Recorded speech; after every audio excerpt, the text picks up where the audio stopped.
اللہ تبارک و تعالیٰ کے سوا ہے کون جو پریشان حال جب وہ پکارے تو اس کی پریشانی پر وہ جواب دے؟ اس کے سوا ہے کون؟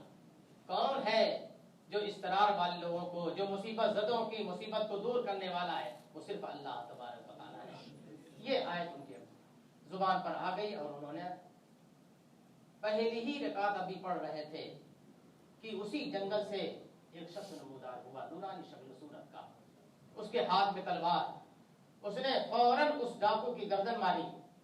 ابھی ان کی نماز مکمل نہیں ہوئی ہے کہ آگ کا شعلہ وہاں سے اٹھا اور اس شعلے نے اس ڈاکو کے پورے جسم کو اپنے لپیٹ میں لیا، جلا کے خاکستر کر دیا۔ سلام جب پھیر رہے ہیں تو وہ ڈاکو کیا، اس کا وجود بھی موجود نہیں ہے، وہ تو اب راکھ کے ڈھیروں میں بدلا ہوا ہے۔ اس طور پر اللہ تبارک و تعالیٰ نے ان کے مال کی بھی حفاظت کی، ان کے جان کی بھی حفاظت کی۔ اس کے بعد فرماتے ہیں کہ میں نے اس شخص سے پوچھا تم ہو کون؟ تم ہو کون؟ کہاں سے آئے؟ تو انہوں نے کہا کہ جس نے پکارا ہے امن یجیب المضطر، امن یجیب المضطر، جس نے پکارا ہے اس پکارنے والے کا جواب دینے کے لیے اللہ تبارک و تعالیٰ نے مجھے بھیجا ہے۔ اللہ تعالیٰ نے مجھے بھیجا ہے۔ آپ دیکھیں کہ جب آدمی صرف دل سے اور خلوص دل کے ساتھ مولا کی بارگاہ میں جب جھکتا ہے تو اللہ تبارک و تعالیٰ ہمیشہ اسے سرخرو سرفراز ہی رکھتا ہے۔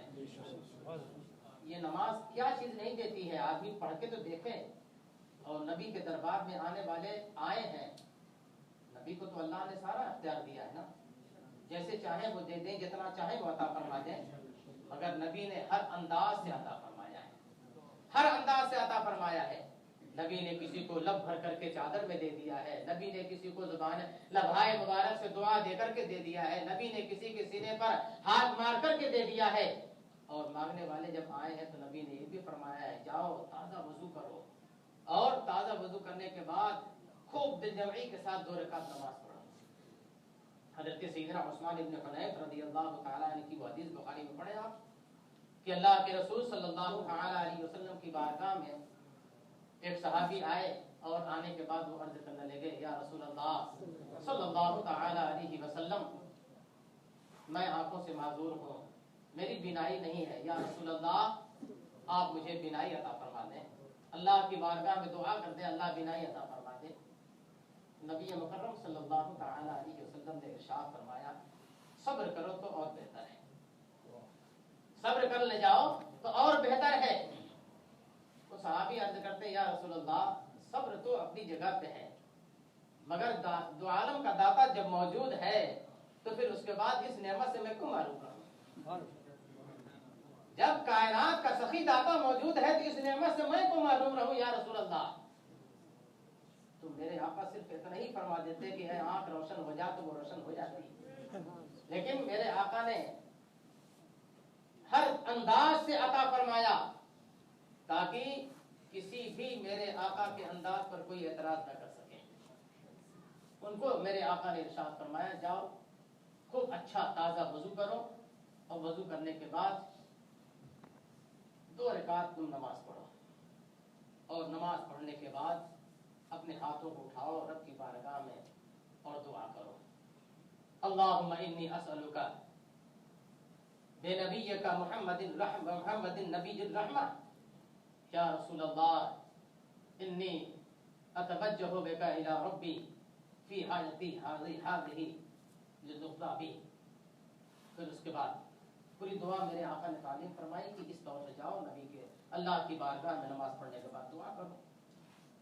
انہوں نے جا کے تازہ وضو کیا، نماز پڑھی، اور پھر اس کے بعد جو اللہم انی اسألک بحق محمد صلی اللہ علیہ وسلم نبی الرحمہ پوری دعا انہوں نے پڑھی، اور پھر اس کے بعد نبی کے وسیلے سے دعا مانگی کہ یا اللہ میری یہ دعا نبی کے شفاعت کے صدقے میں قبول فرما، نبی کی شفاعت کو قبول فرما، فشفعہ فیہ، اے اللہ نبی کی شفاعت میرے حق میں قبول فرما۔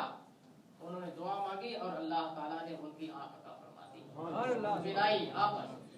سارے صحابہ وہاں موجود ہیں، مجلس ابھی برخاست نہیں ہوئی تھی۔ صحابہ کہتے ہیں کہ وہ جانے والے گئے تھے تو اس وقت وہ آنکھوں سے معذور تھے، مگر جب وہ مسجد سے واپس تشریف لا رہے ہیں تو ان کی آنکھوں میں بینائی تھی۔ سبحان اللہ، سبحان اللہ۔ تو یہ میرے آقا کے داد و دہش کا بھی کمال ہے، اور میرے آقا نے یہ سبق دیا ہے کہ اگر تمہیں کچھ ضرورت اس طرح کی پڑ جائے جو تمہیں لا الحل لگتی ہو، نہ دور ہونے والی ایسی مصیبت ہو، تو گھبرانے کی کوئی ضرورت نہیں ہے۔ تم تازہ وضو کرو، مولا کی بارگاہ میں اپنی پیشانی چھڑکو، میرے وسیلے سے دعا کرو، اللہ تبارک و تعالی تمہاری پریشانیاں دور فرمائے گا۔ اور ہوا بھی ایسا ہے، یہ تو میرے آقا نے فرما دیا، لیکن اس فارمولے کو حضرت سیدنا عثمان غنی رضی اللہ تعالیٰ عنہ کے دور خلافت میں آزمایا گیا کہ ایک صاحب ضرورت مند تھے، بار بار وہ سیدنا عثمان غنی کی بارگاہ میں آ رہے ہیں، مگر حضرت عثمان غنی متوجہ ہو ہی نہیں رہے ان کی طرف، مطلب اتنا زیادہ وہاں پر کام، اتنی زیادہ مصروفیات کی وجہ سے متوجہ نہیں ہو پا رہے ہیں۔ تو حضرت عثمان ابن حنیف نے یہی طریقہ ان کو بتایا، یا جس صحابی سے انہوں نے کہا کہ میں بہت سخت ضرورت سے آتا ہوں لیکن امیر المومنین میری طرف متوجہ نہیں ہوتے ہیں، انہوں نے یہ وظیفہ بتایا کہ تم یہ وظیفہ کر کے اور یہاں پہ آؤ۔ جیسے ہی وہ گئے وظیفہ کیا تو اب یہاں آ کر کے انہیں اپنی ضرورت رکھنی نہیں پڑی، حضرت عثمان غنی رضی اللہ تعالیٰ نے خود انہیں طلب فرما لیا، اپنے بغل میں بٹھایا، ضرورتیں پوچھی، اور پھر اس کے بعد ارشاد فرمایا کہ جب بھی کوئی ضرورت ہو پرمیشن لینے کی ضرورت نہیں ہے، سامنے فوراً آ جایا کرو۔ یہ میرے آقا نے ہم کو ایک ایسا نسخہ عطا فرمایا، ہم بھی اگر اس پر عمل کریں تو یہ کیسے ہوگا؟ رب کی بارگاہ میں سر ٹیکنا پڑے گا، مولا کی بارگاہ میں آنا پڑے گا، اور قرآن عظیم میں نماز کے فوائد اور اس کے ثواب، اور پھر اس کے بعد نماز نہ پڑھنے پر وعیدیں کیا ہیں، وہ ساری چیزیں آپ حضرات علماء کرام کی زبانیں سنتے رہتے ہیں، لیکن صرف سننا کام نہیں ہے، عمل کے میدان میں اتریں اور خود بھی نماز پڑھیں، دوسروں کو بھی اس کی دعوت دیں جتنا ہو سکے۔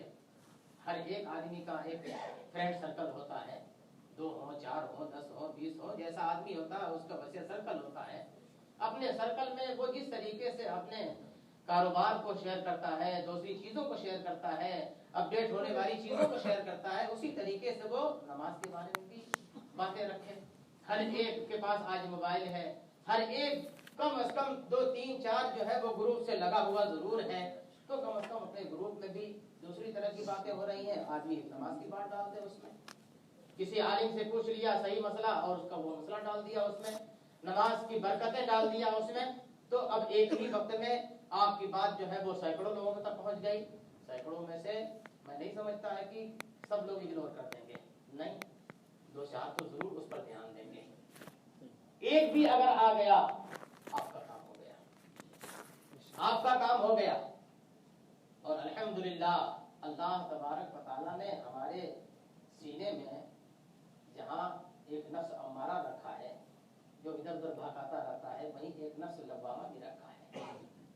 اس کا کام یہ ہے کہ یہ تنہائیوں میں آدمی کو جو ہے وہ کوستا ہے، تم نے یہ اللہ کی نافرمانی کی، تم نے یہ اللہ کی نافرمانی کی، تم نے یہ نافرمانی کی، توبہ کر۔ وہ تنہائیوں میں اسے جو ہے وہ یاد دلاتا ہے یہ تم نے برائی کی ہے، اس سے اللہ کا غضب نازل ہوتا ہے، اور آدمی کی زندگی کی کایا وہیں پلٹتی ہے جب آدمی کو تنہائیوں میں اپنے گناہ یاد آتے ہیں۔ تنہائیوں میں جب آدمی اچھی چیزیں ڈال دے گا تو یہ نفس لوامہ بھولتا نہیں ہے، وہ یاد رکھتا ہے، اور بالکل موقع دیکھ کر کے نفس لوامہ جو ہے وہ آدمی کو نو کرتا ہے، یہ یاد کر، اور وہیں سے آدمی کی زندگی میں انقلاب وفا ہوتا ہے۔ وہ آدمی جو کبھی مسجد کا رخ نہیں کرتا تھا، بہت سے لوگ آپ کی نگاہوں میں ہوں گے، آپ کے چہروں میں ہوں گے، آپ کی نظروں میں ہوں گے کہ آج الحمدللہ وہ فریضوں کی نماز پڑھ رہا ہے۔ یہ کیا چیز ہوتی ہے؟ یہ ایک آپ کی دعوت اور اس کا نفس لوامہ کا ابھارنا نہیں ہو پاتا، اور یہی وہ چیز ہوتی ہے کہ جب آدمی ایسا بن جاتا ہے تو اس کا جب آخری وقت ہوتا ہے تو قرآن کا یہ اعلان ہوتا ہے، یا ایتھا النفس المطمئنہ، اے اطمینان والی جان، اے اطمینان والی جان، ارجعی الی ربک راضیۃ مرضیہ، پلٹ جا اپنے اس رب کی طرف جو رب تجھ سے راضی ہے۔ پلٹ جا اپنے اس رب کی طرف جو رب تم سے راضی ہے. فادخلی فی عبادی فادخلی جنتی. تو میرے نیک بندوں میں داخل ہو جا اور میری جنت میں چلا جا. سبحان اللہ سبحان اللہ. میری جنت میں چلا جا. یہ اس وقت جو وقت سب سے زیادہ امتحان اور آزمائش سے بھرا ہوا ہوتا ہے. ایسے وقت میں جب آدمی نیکیوں پر اپنے آپ کو بالکل تبدیل کر لیتا ہے اور نیکیوں میں جڑ جاتا ہے تو آخری وقت میں یہ آواز آتی ہے ان الذین قالوا ربنا اللہ ثم استقاموا. بے شک وہ جس نے کہا کہ میرا رب اللہ ہے اور پھر اس پر وہ ڈٹ گیا. کنتم توعدون. اور وہ بشارتیں دیتے ہیں اس جنت کی جس سے تم سے وعدہ کیا گیا ہے. جس کا وعدہ کیا گیا ہے اس کی جو ہے وہ بشارت دیتے ہیں اور ان کو حکم ہوتا ہے کہ جاؤ ان کو بشارت دو میرے اس دنیا سے جانے والے بندے کو. پھر اس کے بعد وہ وقت گھبراہٹ کا ہوتا ہے نا. وہ وقت سامنے 1000 لوگ بیٹھے ہوئے ہیں لیکن یہ سامنے 1000 لوگ نہیں دکھتے ہیں. سامنے تو صرف فرشتے ہوتے ہیں اعمال کے حساب سے. لیکن جب آدمی نیکوکار ہوتا ہے تو وہ فرشتے جو اللہ کی طرف سے آتے ہیں وہ کہتے ہیں گھبراؤ مت. نحن اولیاؤکم فی الحیات الدنیا وفی الآخرہ. ہم تو تمہارے ولی ہیں, ہم تو تمہارے دوست ہیں دنیاوی زندگی میں اور آخرت والی زندگی میں. لکم فیہا لکم ما تشتہی انفسکم. تمہارے لیے تو وہ سب کچھ ہے جو تمہارا نفس خواہش کرے گا. ولکم فیہا ما تدعون. اور وہ سب کچھ ہے جس کا تم سے وعدہ کر لیا گیا تھا. نزلا من غفور رحیم. یہ فرشتے کہاں سے؟ بخشنے والے رب کی طرف سے نازل ہوتے ہیں. سبحان اللہ سبحان اللہ. اس لیے بہت میں نے وقت لیا اور جہاں تک ہو سکا میں نے باتیں وہ رکھیں کہ ذہن کو چھوئے, نوک کرے دل کو. اللہ کرے کہ آپ سے زیادہ میرے دل پر اس کا اثر ہو, آپ کے دل پر بھی اثر ہو اور ہم خود بھی نمازوں کے پابند بنیں, اپنے گھروں میں بھی نمازوں کی پابندی کرائیں, اپنے دوست و احباب سے بھی نمازوں کی پابندی کرائیں. یہی اصل ہے. اب آئیے ان بیانات کے بعد ذرا سا دل کو جو ہے پریکٹیکلی طور پر جو ہے ذرا سا نو کر لیں.